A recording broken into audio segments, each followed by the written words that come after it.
Anyway, further ado, introduce you to Julie, Maureen and Tracy to present what they've been working on. Thank you. Thanks, Olivia. Well, good morning, everyone, and it's, I think, a real privilege for us to be here today to just talk about our work. The team, with these two wonderful women as our leaders, have been doing this work in earnest since April, but have really kicked into the work from July and have achieved so much. And I hope that you'll share with us the real achievement of their work and what they've done, where we've got to, and wish us well for what's ahead, because the task that we've taken on is a huge one. And so our story today that we want to share with you is about a project called Community Partnership Schools, and we've been working in the Cape for this past 9 months to really bring about change for education. And I don't think anyone in this room would ever underestimate the value that education can bring to the lives of everyone right across the world. I think it's the one thing that changes our lives, and I suppose you're not surprised at that, given I've been a teacher, a school principal, and really my whole career has been in education, with the exception of a couple of little years where I was over at the Department of Justice and Attorney General as Director General. So this work I see to be life-changing, and we couldn't have done it without the reputation and the respect that people have for both Maureen and Tracy. I'll introduce you to who the whole team was as I go through the presentation, but I think these two women have been extraordinary in their commitment to what we've been doing. So I'm going to talk you through what we've been doing, why we've been doing it, and where we've got to go to next. Okay, so just for, by way of background, I think there won't be a person in the room to be surprised that we are dissatisfied with the performance of the schools across the Cape. I'm going to share with you some statistics that will substantiate that. It's not a judgment that I make. The data tells us the story. It's to say it's just in decline isn't enough. I think you'll see it's in significant decline.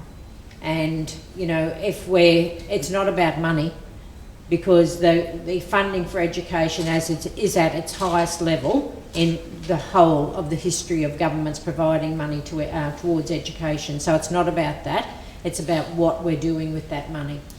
So I'm going to look at attendance and at literacy, and we use those two data sets as the driver for a proposal that we developed in February to actually say, we were talking about the expanding of Cape York Aboriginal Australian Academy. So the contract was due for renewal at the end of this year. And as you know, there's 2 schools in that, and 2 schools that have given us incredible evidence to go back and say we need to do more. We have, as just an aside, already renegotiated the contract for an extension of an additional 3 years. That's been signed and locked away. So that work will, no matter what else happens, will continue in those 2 schools. But we put the proposal to Tony Cook in February 2019. He was very excited about it. He said, the one thing that proposal could do was actually give his Aboriginal and Torres Strait Islander strategy some legs and some real guts and determination, because I don't think he's totally confident that what he's proposed and put out there will actually deliver on the strategy. So what we were saying to him, though, is that we want genuine community consultation. We don't want to go to the school where you've got government employees and tell us what we need to do with education. We want valid, true engagement with families, because unless you get families onto the journey with you, this doesn't go anywhere. And you'll see the stark difference of where there's genuine family commitment and where there's not in the evidence. We had put together an engagement team, all with unique backgrounds, but all the engagement team have got that respect and interaction and engagement with communities, that we knew that we had a powerful team. We had the most powerful team you can put together to do this engagement strategy. I'm not going to spoil my next few slides by telling you who the rest of the team is. You won't be surprised because you can see them all there. So I'll tell you, Donnie Anderson, who, for people that are unfamiliar with Don, has been a principal, through the academy, has spent his whole entire working life in education and as a passionate, driven man about education. And Lee Schultz, again, spent his total career in the Cape. Loves people, loves the communities, loves the work. So that's the engagement team that we put together. But a little spanner came up in our grand plan, and that there was a regional director appointed to education, and she had also said that she had started engagement with communities, hadn't told anyone in central office that this had happened, so we had already commenced our engagement. And then we found out, or she found out what we were doing, and then told the director general, hang on, I'm already doing that, they need to stop. Her engagement team talked to people in schools.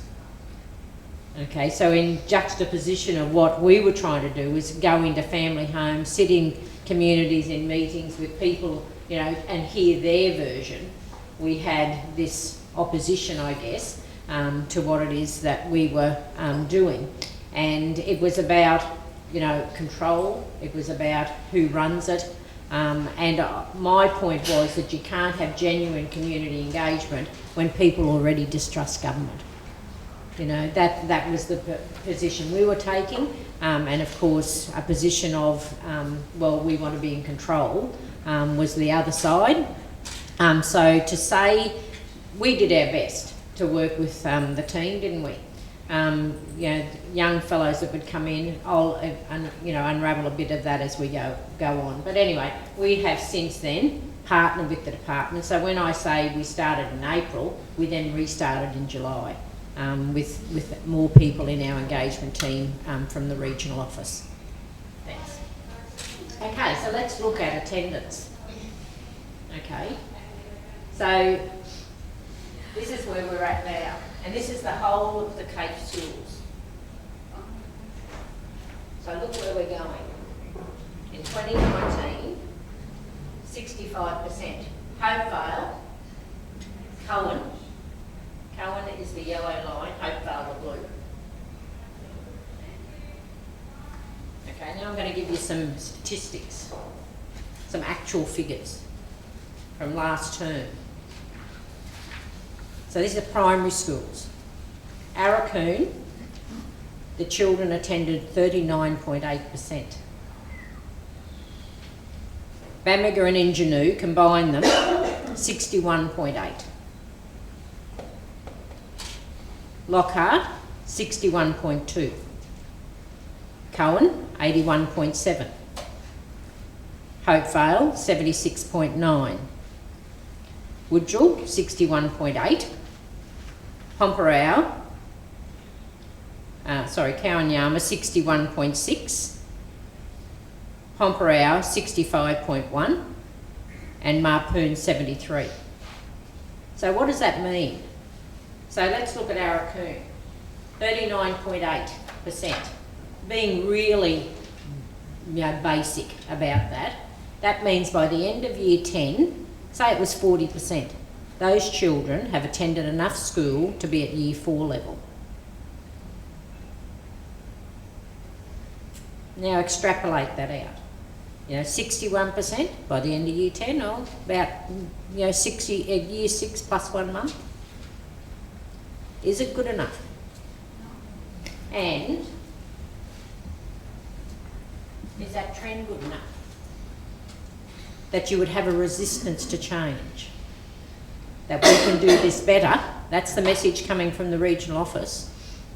We can do this better. They're our schools. Well, hello. The schools we're working in are these two. And not only that, last term we moved Hopevale to a 4-day week to finish in line with the council. We were up in the 90% attendance for the weeks. So our term, those figures I just read were term 3. So we know our term 4 in Hopevale is going to be better. So is it good enough? That's what we were saying. Here's the data. We don't need to make it up. We don't need to talk about what we've done, because this tells the story. So if we then look at literacy. Okay, the national minimum standard. So sorry, there's the Cape York trend. That's the national minimum standard up the top. We've got a long way to go. Okay, these two schools are on the improve. Children are in the upper two bands of reading. Still with children who are not attending, we've got problems. But is that literacy level good enough? How can children engage in the broader opportunities that life and education will offer if they haven't got the literacy levels to engage? Now, when I talk national minimum standard, as a past educator, you will be shocked to know this, but the national minimum standard means on a spelling test, a child might have got 1 out of 5 words right. The national minimum standard's pretty low.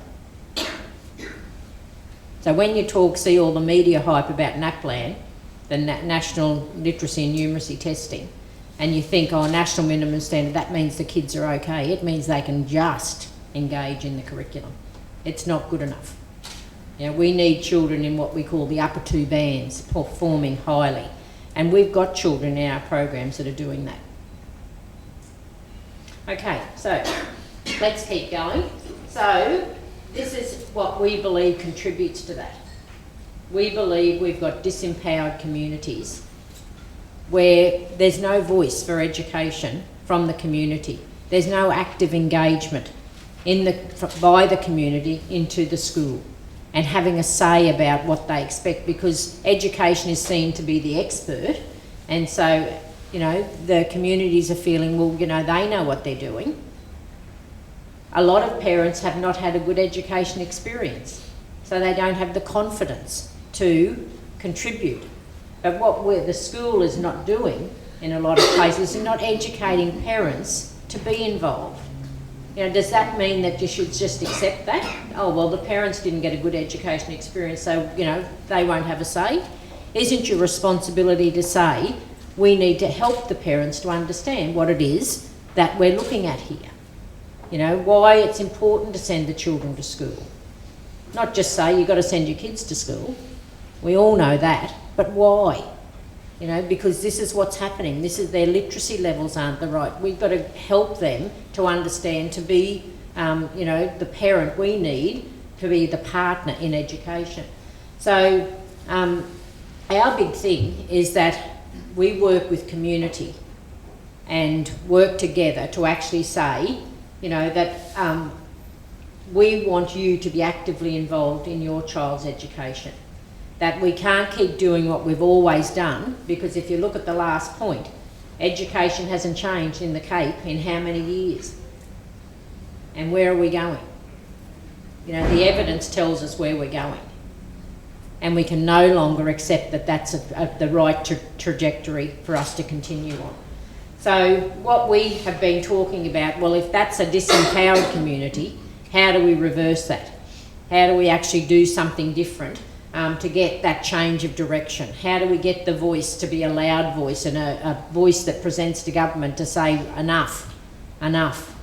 We don't want to keep doing what we've always done. You know, isn't there a saying? You know, you do what you've always done, you're going to keep getting the same outcome. Well, that's what's happening. And in fact, not just getting the same outcome, but having a decline in the outcome. So that's what we want to change. We want to change from the disempowered community to the community owning their education model so that they can actually contribute and be the active partner in education, not the silent partner that sits back and takes, you know, the disengagement, takes the poor result, takes whatever it happens in their own school. So if we move on then, what we've been saying to families as we've gone round is that, you know, we've got a whole lot of research. We've got 2 schools that have been recipients of that research and that program, and that, you know, we have demonstrated you can get better results. So this, I guess, is a culmination of Noel and Bernie's work, and to say that we've got an education model that we can work in Indigenous communities to do better. Okay, that we have to continue to, we cannot just say, you know, well, we'll keep doing what we're doing. We can't. Okay, the methodologies in what works, there's a specific way of instructing. We call it a direct instruction. That has been part of the dialogue that's been out there that isn't, you know, it's been the distractor. Direct instruction is a way to teach. Just like, you know, explicit direct instruction is another way to teach. It's a way teachers plan and deliver. It's not something new and different. It's been around since the 60s. It's an international evidence base. A lot of the criticism early on was about the Americanisation. My response to that is, do you think a kid in the Cape cares whether they're in Sydney or in Boston or in New York? You know, all those places are far away, and we need to expose them to the global world. The big criticism, of course, was that Americans are feet and inches. But, of course, we rewrote all that.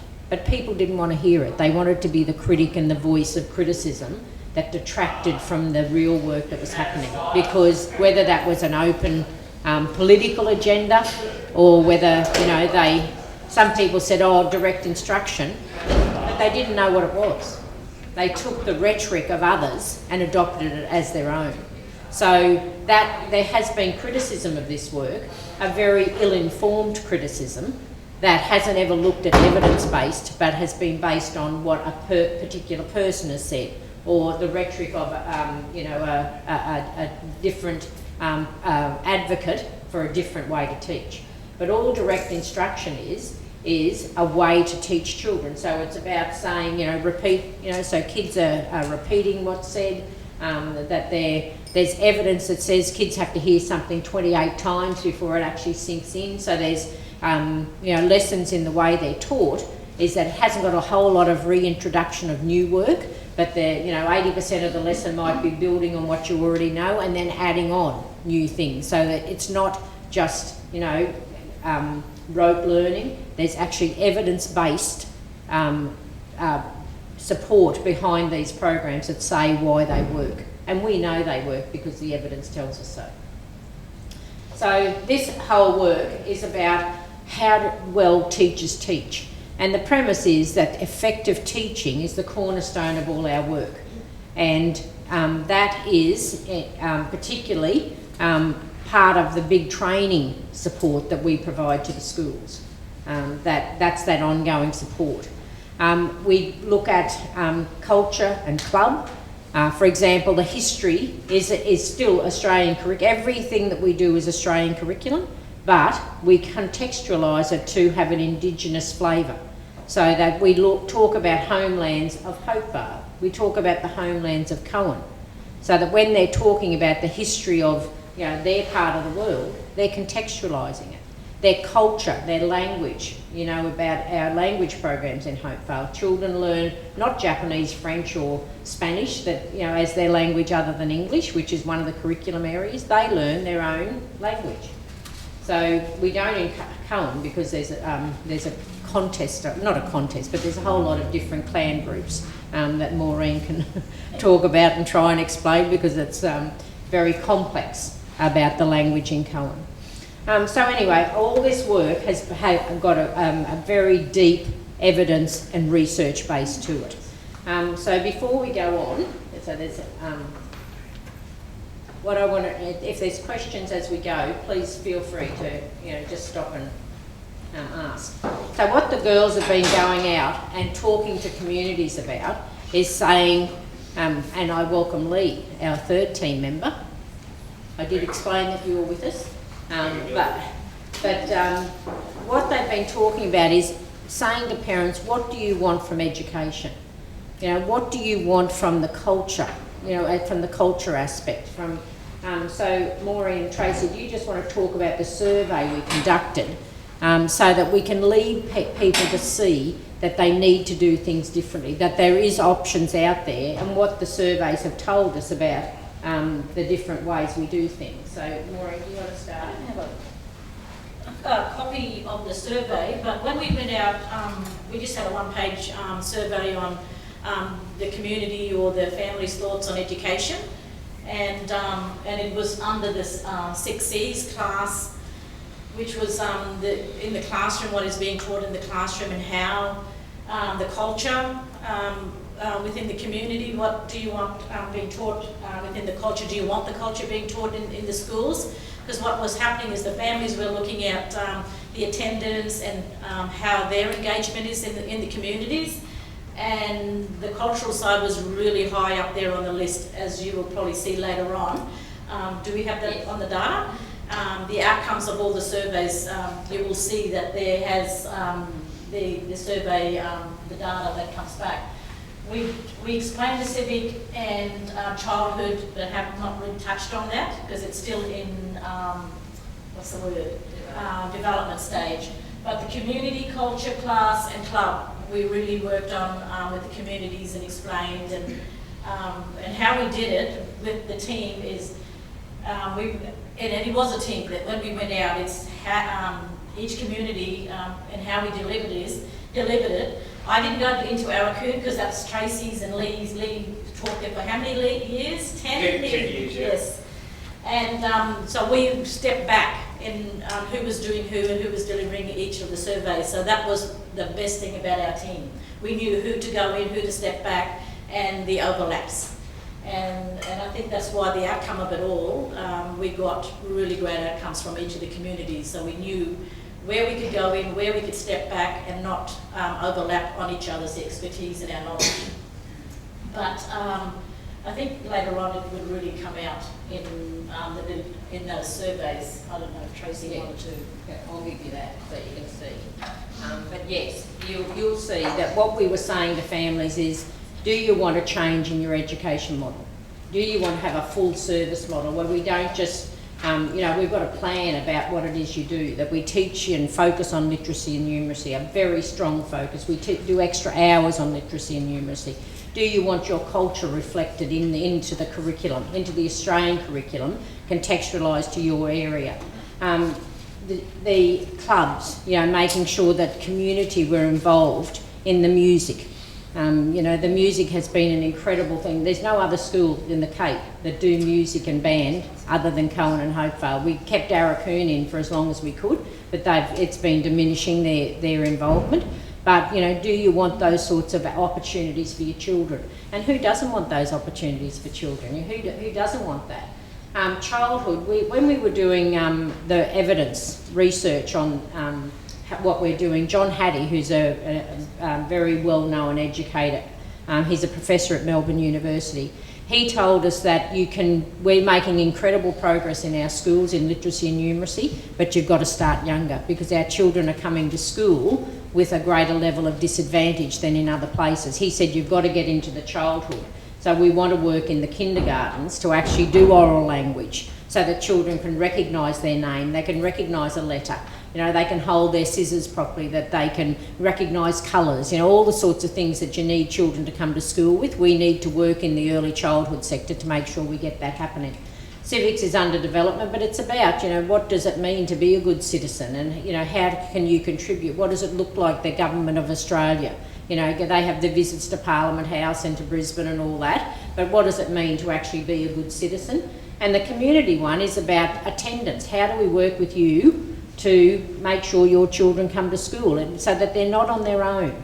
That yes, it's about your family responsibility, but what supports can we, put in place to make sure that the attendance improves? Has everyone got a student education trust so that you're preparing children, to be ready for high school, or they can access a computer and buy a musical instrument from their education trust? Are they being, is their well-being being cared for? Are they getting good night's sleep? Are they, there's no parties, are they given the clean, and are they got their uniforms? Are they coming to school on time? All those things, and are they well prepared for high school? Have we prepared them by, telling them and preparing them for high school in what to expect? Because every one of them go away to boarding schools, because so many of you work with them in that area. So are they well prepared? And that's all that community domain, because we see the community to be the strength that holds everything else up. So if you looked at the education department's model, community's out here. Okay, but for us, community is at the base of the tree. And these are the girls, and I think Lee, that actually when they were explaining this to the parents, when they were doing the consultation, actually came up with that. And I just think it's so powerful that if parents can see the importance of the role they play, then, you know, we can keep building on that. Julie, can I just add, Yes. just from what we found as well, a lot of the schools, when you go out, and I think just experience from myself and maybe Lee, you hear a lot where schools really believe that parents are not interested in the education of their children, or the community's not. But when we went out and had and did the survey, they actually said, we want to be involved, but don't know how to be involved. And we need a lot of training as well. And it really reinforced, I think, for us, that it made us more determined to go and keep talking to families, individuals, councils. We went to all the councils and made sure that they were part of it, because they're the elected leaders. And but they said go out in the community and have a talk to them. But it really made us aware that there are communities, there are families out there that are really wanting to be involved in education, but not knowing how to be involved. They want a lot of support, and they're really behind us in on this program, on this project. So there's schools out there that are saying no, parents are not interested. All they want to do is do their own stuff, drink and whatever, gamble down the road, but they need the training. And so, you know, this is where it's really important. Everyone gets behind it, and out there in the communities. The other thing is the coordination of all the services that are out there to support this. They do not know what's out there in the communities, and I think that was a really big thing for us. The difference with this engagement for me was that, like, I think it was 2000, my memory fails me, 2000, when we did the first rollout for Aurukun, when Aurukun first came on, Cohen, Hopevale. So I was involved in all of that. And when I went to Aurukun, it's a big change, it's a radical change from the way that people understand education. But they eventually got it there, and the first day I walked in, the schools were all, you know, upside down, kids doing what they want, kids hitting teachers. That was my first introduction to Aurukun school. And then 6 months later, I walked back up, and after direct instruction happening in there, we had kids sitting in rows being taught, teachers actually teaching. So it's good that I had that experience, because when it comes to these other schools here, the proof is already in the pudding, as it to speak. There is already 2 schools that have shown that this can be done. So it's easier to engage, even though we went to all these different places over the past months, some of them twice, some of them 3 times. And we've gone back with the ones who don't want to hear it. We've got them on board. We've put up strategies to get into councils. We've had opposition from councils. But I don't really care about the councils. I mean, they're a force, but for me it's about the parents, and it's about the community, people themselves. Because I come from Hopevale, I know exactly what grade 7 education in Hopevale is. Well, was anyway, when I was going to school, and it wasn't that good. But knowing that, I can also, and so can Maureen, we can give examples from Hopevale and Cohen schools of what our grandchildren, my grandchildren, are going through.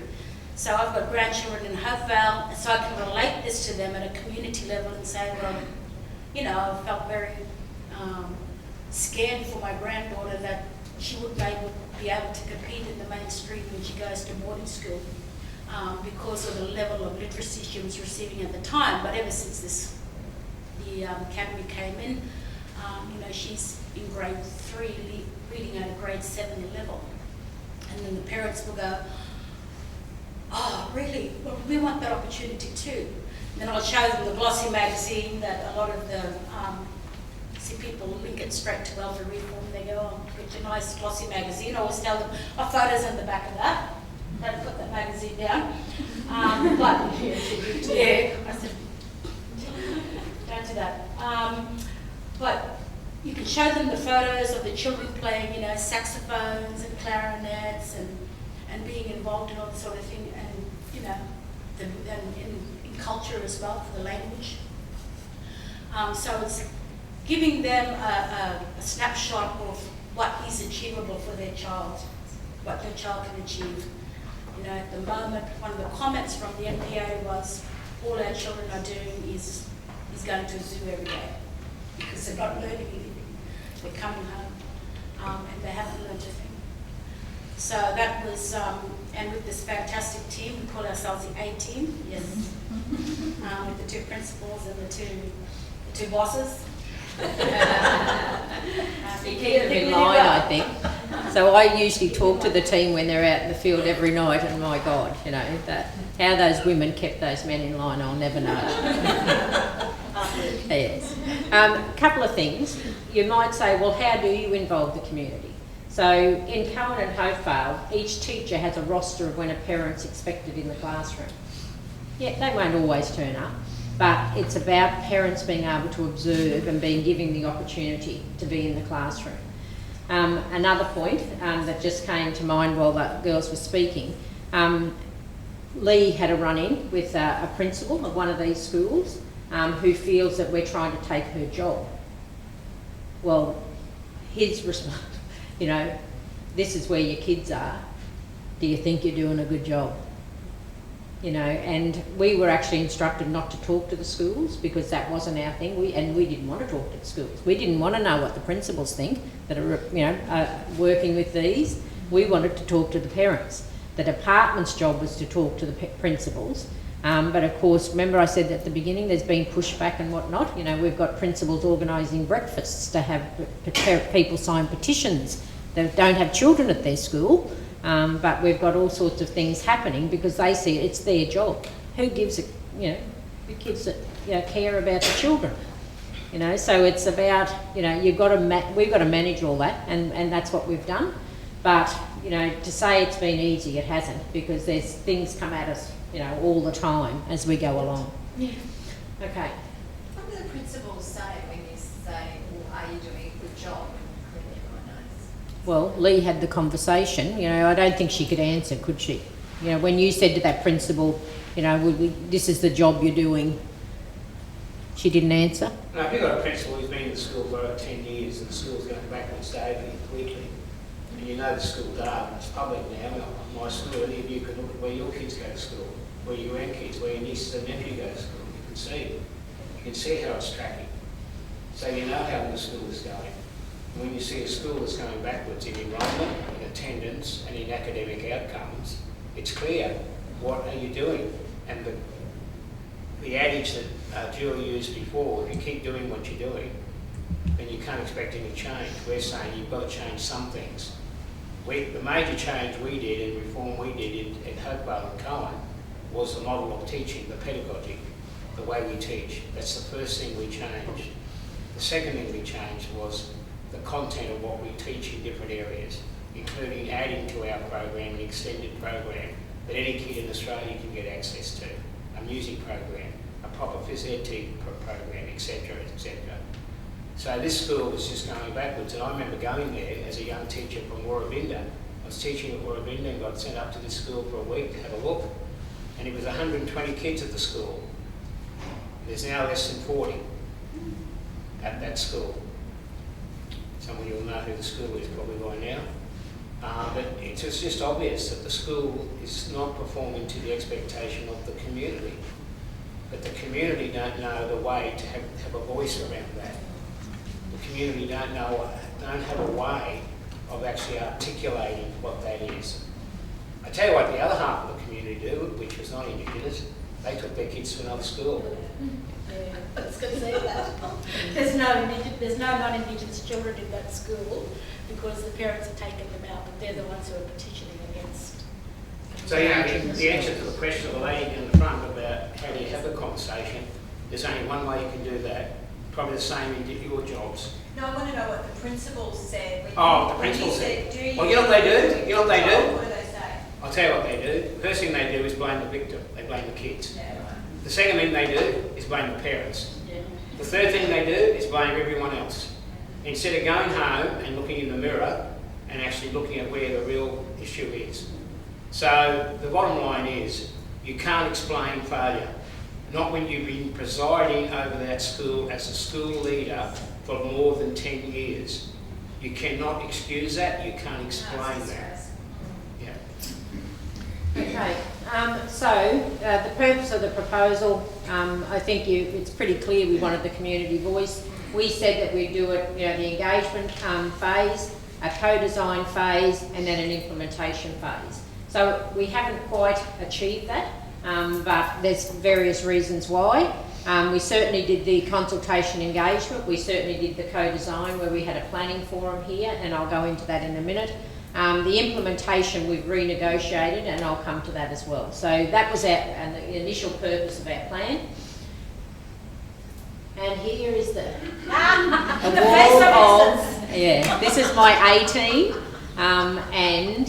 So you've met Maureen and Tracy. Donnie isn't here today, but Lee's here.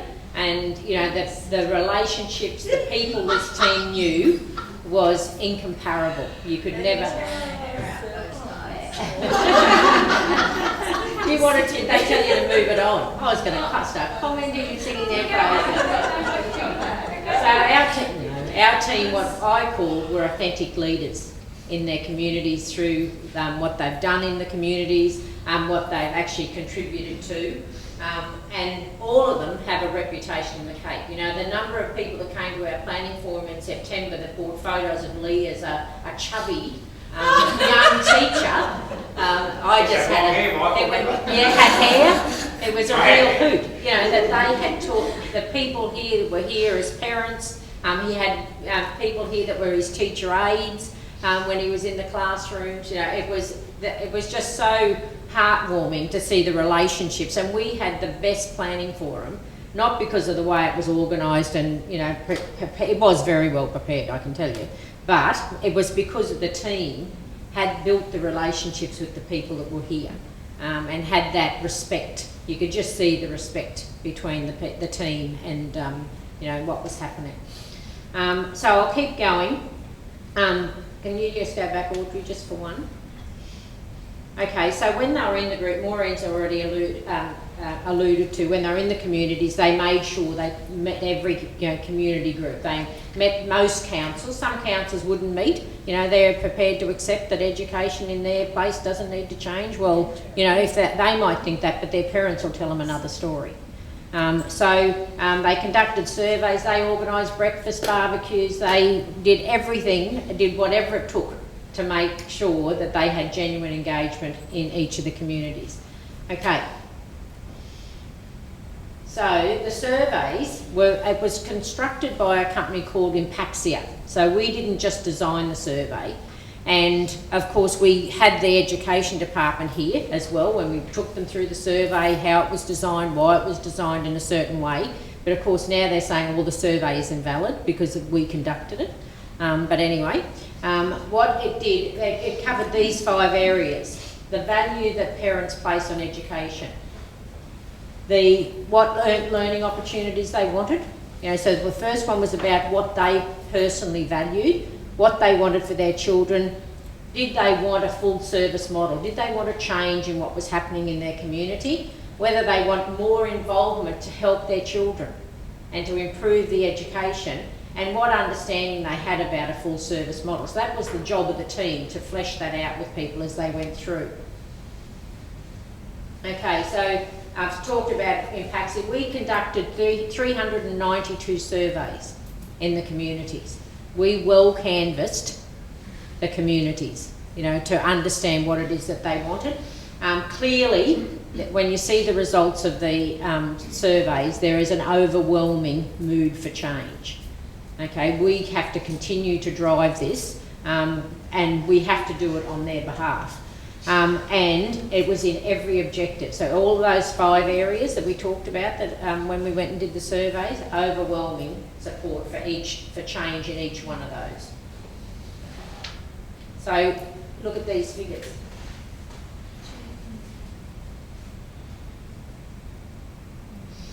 Julie, the other thing is each survey took about 30 to 40 minutes with each family member, each parent, grandparent, aunties.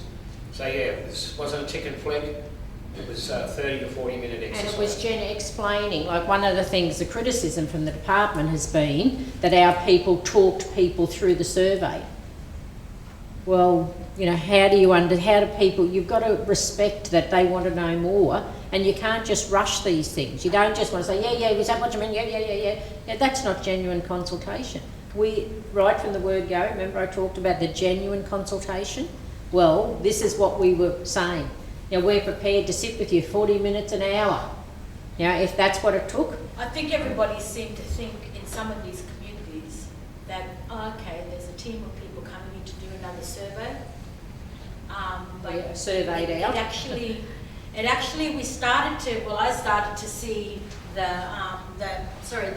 sitting down here, especially in the NPA. I think the council because NPA has got 5 communities, right? So you've got New Magico, Injinu, New Mapoon, Sasia and Bamaga. So 2 of those are Torres Strait Island communities and 3 are, 2 is Torres Strait Island and 3 is Aboriginal communities.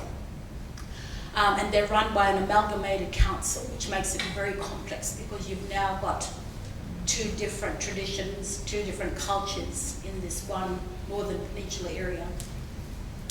And they have an amalgamated council with a chosen mayor, but a councillor from every one of those communities. And when we first went up, I think the mayor thought that, here's another engagement team coming up to do some more stuff around, which I think he thought, as he says, a Trojan horse for welfare reform. And then all of a sudden, after I'd been up there a couple of times, I think he started to get a bit thick because people were starting to actually gather around some of the presentations that I was doing down at the Family Resource Centre. The Family Resource Centre is made up out of mainly women.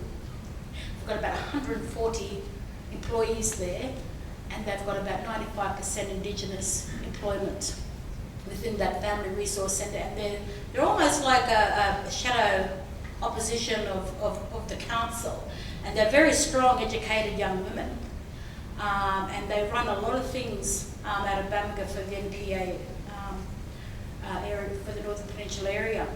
So I think he started to see that starting to come on board. There was starting to be a lot of movement around the community and a lot of people talking. And then he followed us back to our motel room. Didn't he? He jumped straight off the plane and came to the motel room and said, "Oh, what's going on, Tracy?"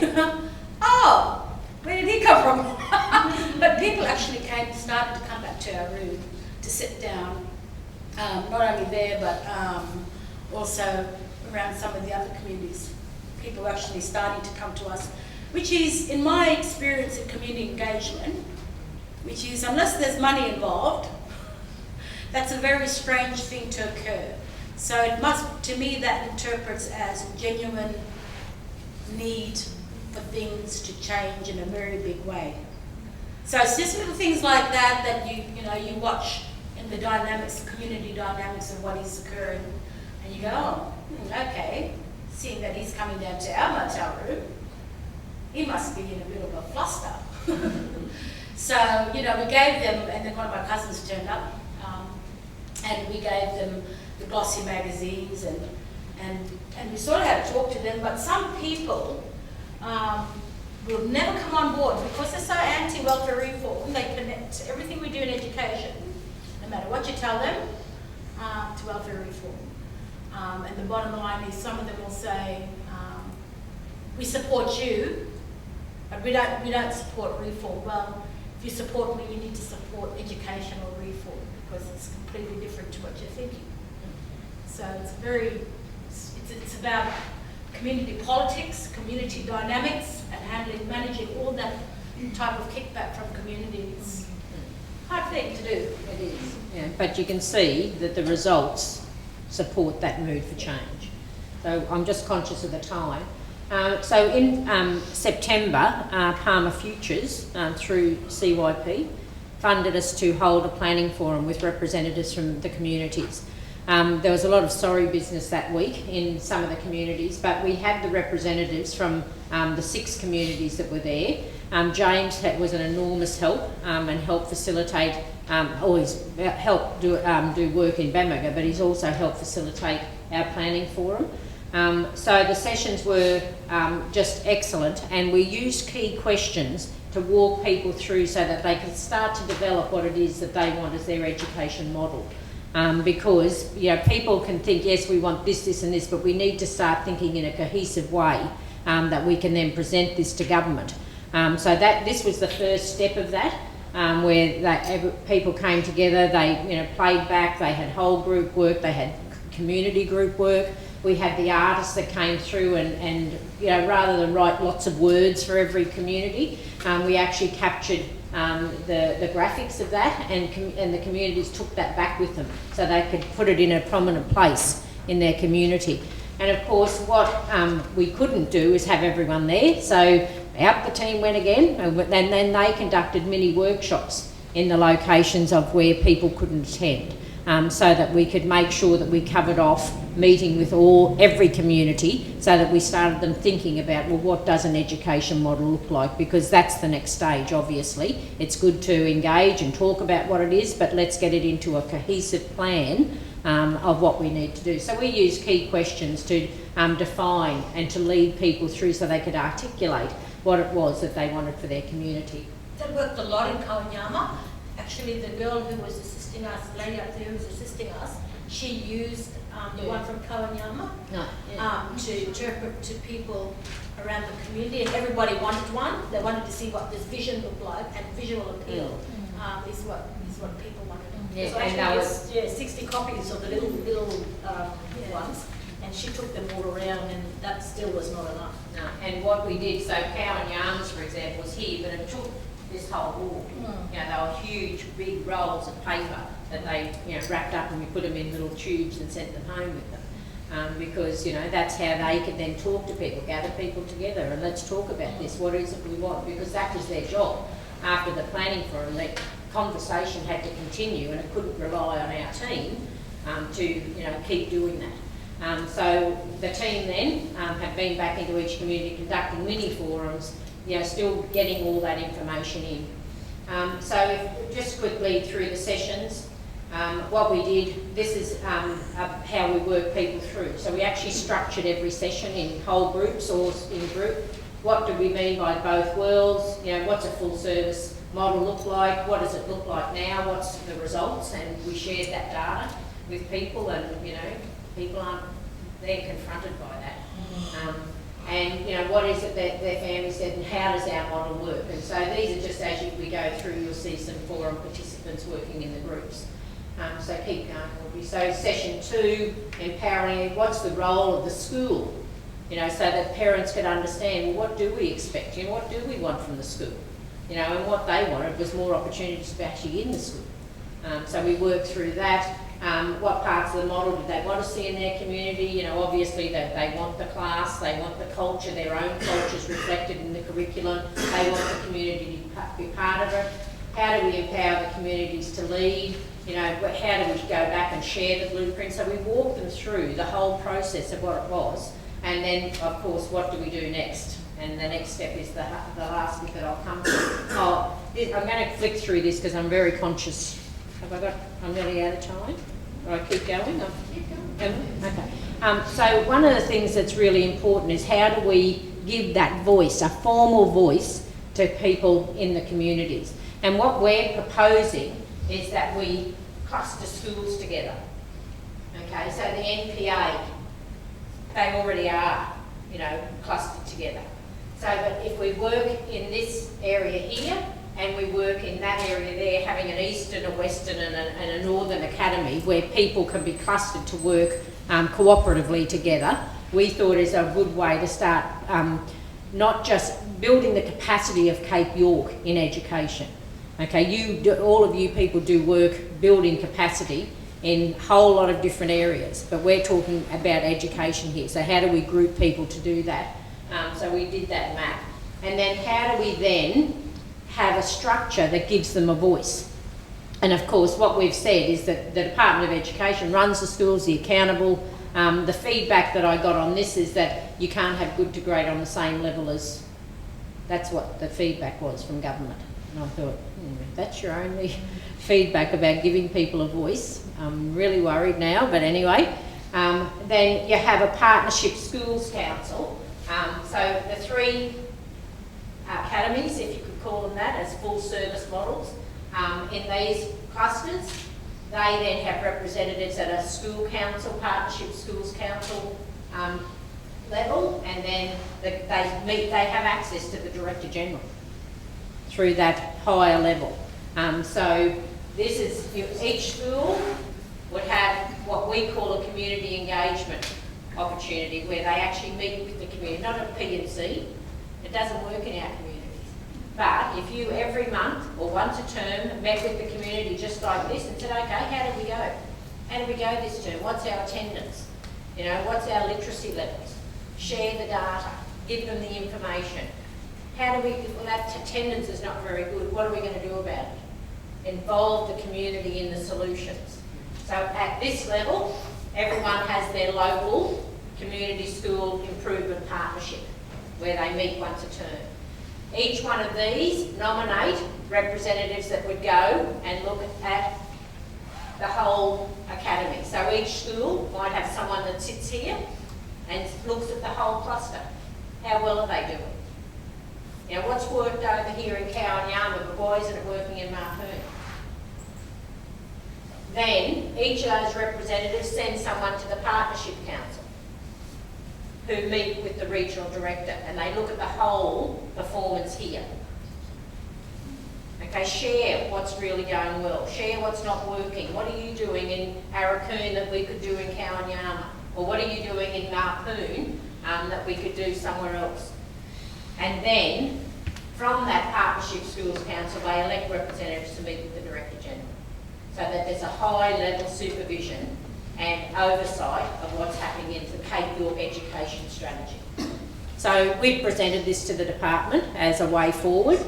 Just go forward, Audrey.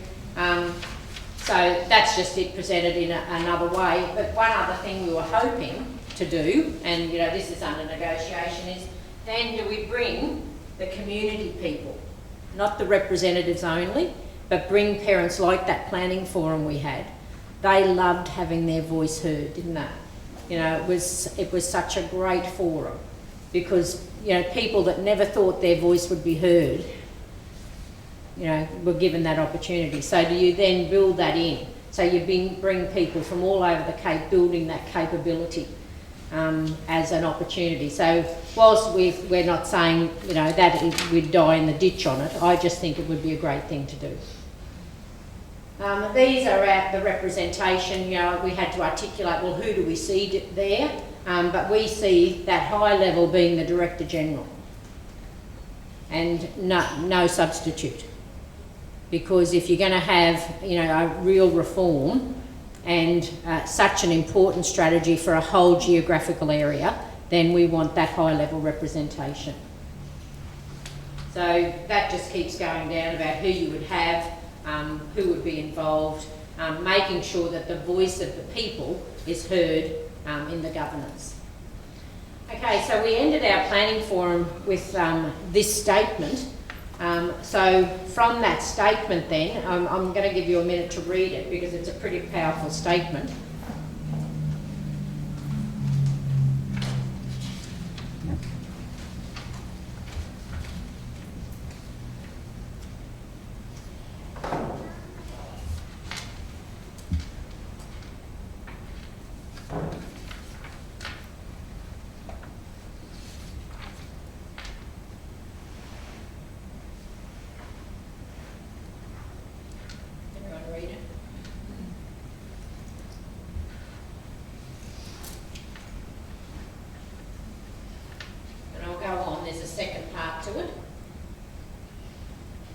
this is what we want.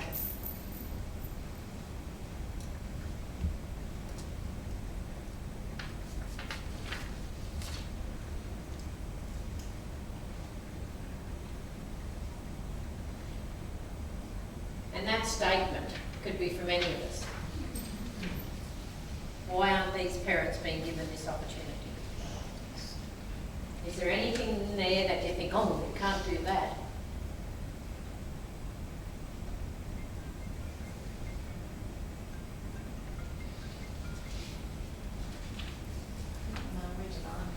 We demand it, absolutely.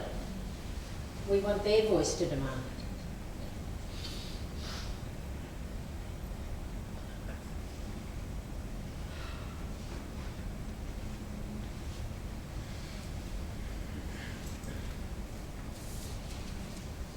To me, that's education.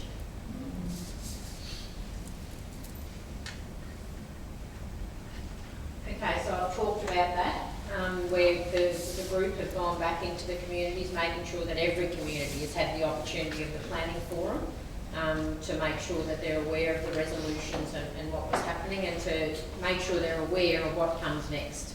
And that's, I think, our last slide. Through November, in October, we went to the Director General and with a way forward. What can we achieve this year? Okay, and these are the things. We agreed that the governance, that map, and who would represent where and when, we agreed that governance would be completed by November. We agreed that in December we would have a delegation.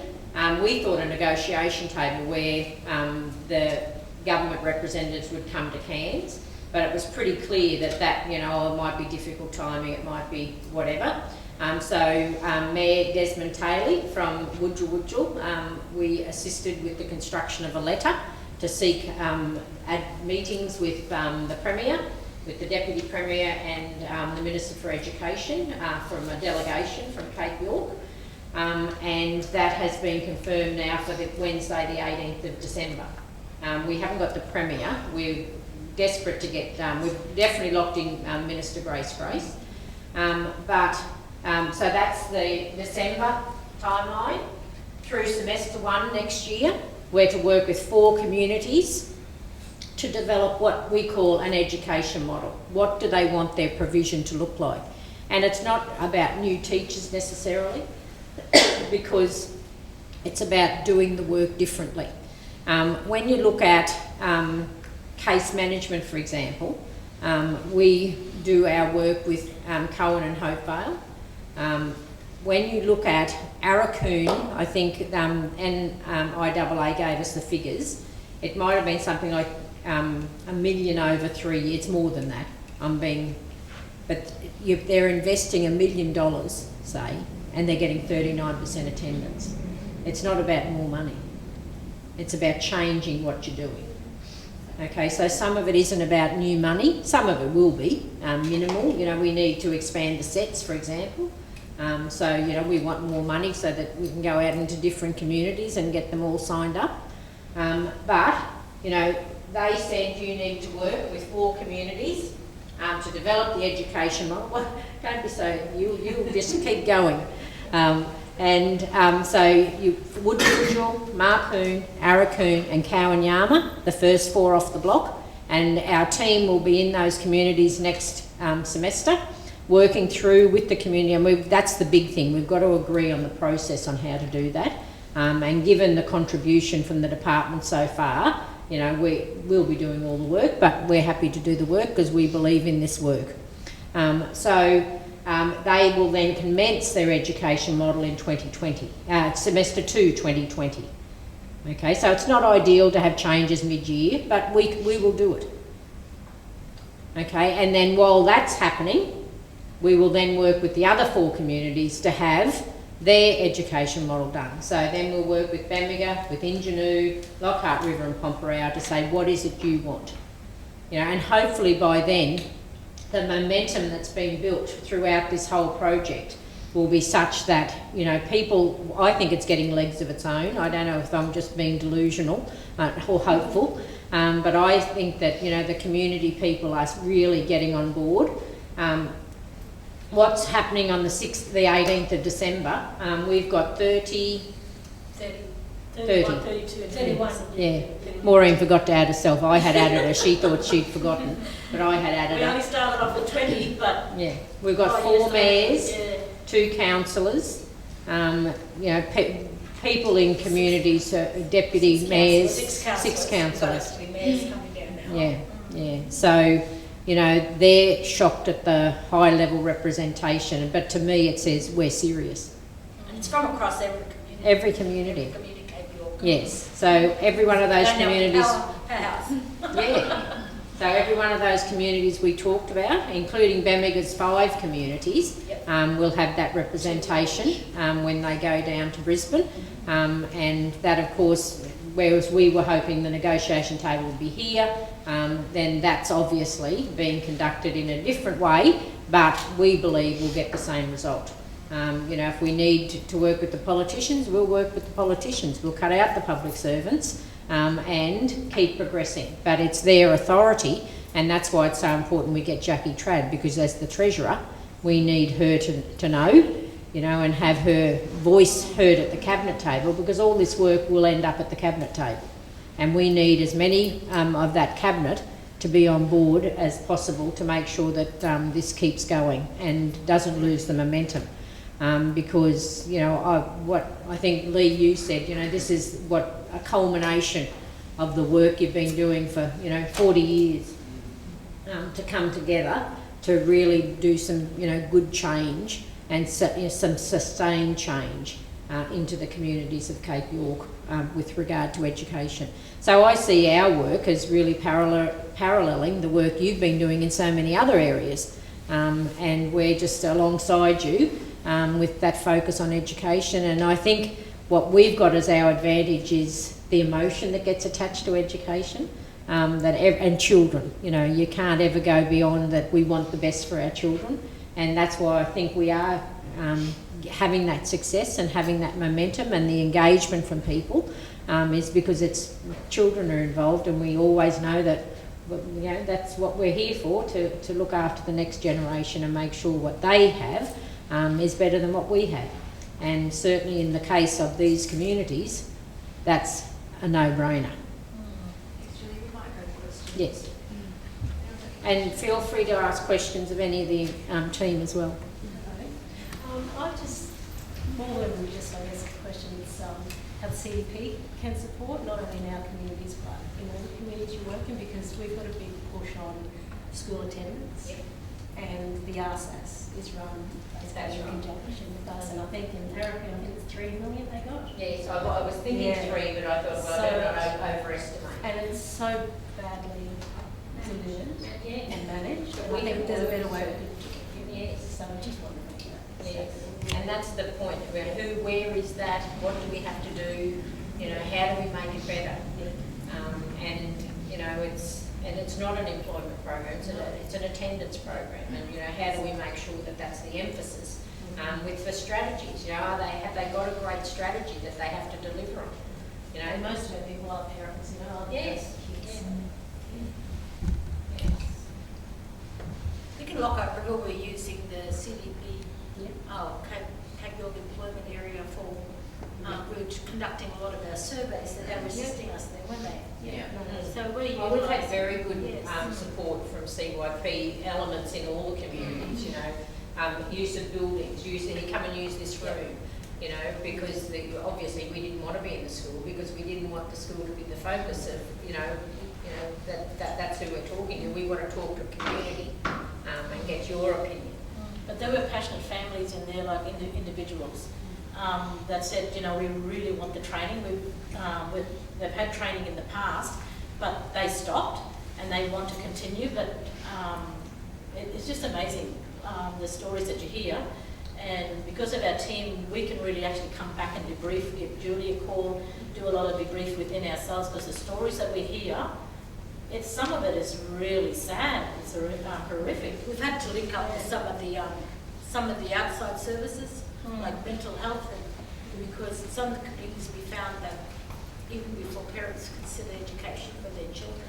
They have to overcome a lot of the mental health issues of suicide and cutting themselves children as young as 12, 13 in these communities. So we're wondering what some of these external providers are actually doing. And it is. I mean, how do we work better together to support this? So that's probably part of our next lot. You've got so many services and things that are happening. How do we make sure that we're all heading in the right direction, supporting, etc. So, But it's got the community thinking as well, and it's strange. Even though, like Tracy said, they said, we're not wanting to involve with welfare reform. But there's communities or councillors are saying now that we need to get back into the household and work as a family. And I said, well, that's strange, because years ago I remember Noel saying exactly the same thing, and everyone was not in agreement with it. But now they're talking about it. They want to work with the whole family, each of the households, and really work on the social and emotional wellbeing side. And to me, okay, don't say anymore. We're not out there to preach, but they are starting to talk and see the need to work as whole families and as whole communities. I think once you present the evidence, they work it through themselves in their mind. give them the time. And they identify, oh, well, actually, maybe we need this. The extraordinary shift here, though, is the politics, don't you think? Because there was nothing ever wrong with the evidence. It was always the politics that stopped this from expanding. So you've got Desmond Taylor, who was on the Strongest Smarter side. So there's there's competition or an opposing view about pedagogy and how education should be conducted for Indigenous kids. So you've got a mayor there writing a letter to the Premier and the Treasurer, who was on the other side. You've got, I'm not sure who you've got, anyone on council. We've got the Lockhart Mayor, we've got the Woodgill Mayor, we've got the Deputy Mayor, we've got Councillor Nona from Engineer Division, Opera Mayor, we've got Councillor Creek from Bristol. So, at Brisbane level, you've got Stronger, Smarter, and MDATSA. Yes. So how is it your Director General, Tony Cook, who's helping to drive this? So it's a Director General, Yes. right? Yeah. And that's why it's important we get Minister Trad, because we've got to get her across, because that's her department. Yeah, exactly. She needs to be the voice of these people. We're also aware of the elections that are coming up soon. Is that, we don't a lot of the councillors are sort of, it's a very thin time for them to be out. It's an extraordinary shift from 2 years ago. Well, I think for me, it was the respectability and the reputation of our team that actually gave us that push. I couldn't be prouder of the team and what the work they did, how they did it, the thorough professionalism, that engagement. They were driven, knowing people. To me, that's the key. And We Julie, might wrap up. I'm sorry. so definitely commend the team. It's brilliant, fantastic to hear.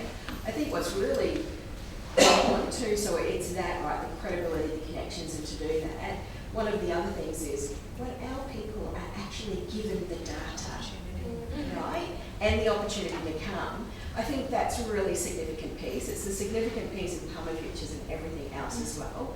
One of the biggest issues that we have is we are expected as Indigenous Australians to make really big decisions about things, yet we have no transparency of the data, the money flow, anything that comes into our communities. So you bring a group together, you share the data, and it's like that Indigenous leg, they can own that and take it. But it has been, the government's strategy not to give us data. It's amazing, isn't Right. it? Not to give us the tools that we need for that real empowerment, right? To do that, where it's easier to what Lee says, victim blaming. Oh, they don't care. They don't love their kids. They don't like. How many times do we hear this rhetoric, right?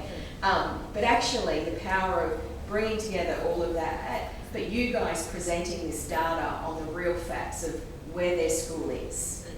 Yeah. Right? So it stops the other conversations around politics, because that part doesn't change. No. 39.5% doesn't change. Like, it doesn't change when you can do that, but the strategy of kind of opposition and government has always been not to give that data to our people. And that it's okay to keep Yeah. doing what we did this year, last year, the year before, next year. Yeah, and the other thing is, what they don't want to recognise is when we were working at the school in Arakoon, up to 2016, our attendance data was in the 60s and 70s.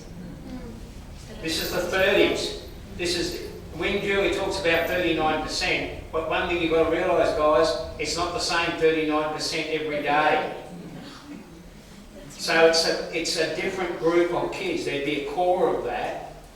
But as people in schools, you'll understand that when someone says it's 80% attendance, that's pretty good, but not good enough. It's got to be 90%. It's got to be 90 plus. But when they say 39%, it means in Arakoon, you'd have 60 kids at that school, if you're lucky, every day. When I was up there 2 or 3 weeks ago, I counted 26 kids that came out of the school. There were more adults in the school than kids. We won't go there, Teresa. I'm just saying that there's one thing that cannot be denied is data. No. And Fiona's right. I remember years and years and years ago, a group of Cape York communities, we put up the attendance data, and Arakoon was low. It was low. And I can see Arakoon people, because one thing they are is proud of their community, proud of themselves. They were so angry that their school was not at the top, but in fact was at the bottom. They understand that. So I think that's powerful, and it was powerful. And they'll be able to read the bullshit that's delivered to them. Like in the Cairns Post a couple of weeks ago, there was an article about Arakoon having the best improvement Yes. rate. So they'll be able 20% to to look at that 39. article. Well, that's one of the fights I had with them. Well, you know, the best data. I said, really? I said, the best data? NAPLAN data when you test 30 kids? I mean, really, it's And what it went private from- schools do, selective data. It went from 100 to 200. It was, So the locals will be able to see that and Yeah. know that it's, you know, Well, one of their strategies was putting, what is it, a bangle, a bracelet or something Bracelet. with a new word on it for them to learn. That's one of their effective teaching strategies for literacy. So, you know.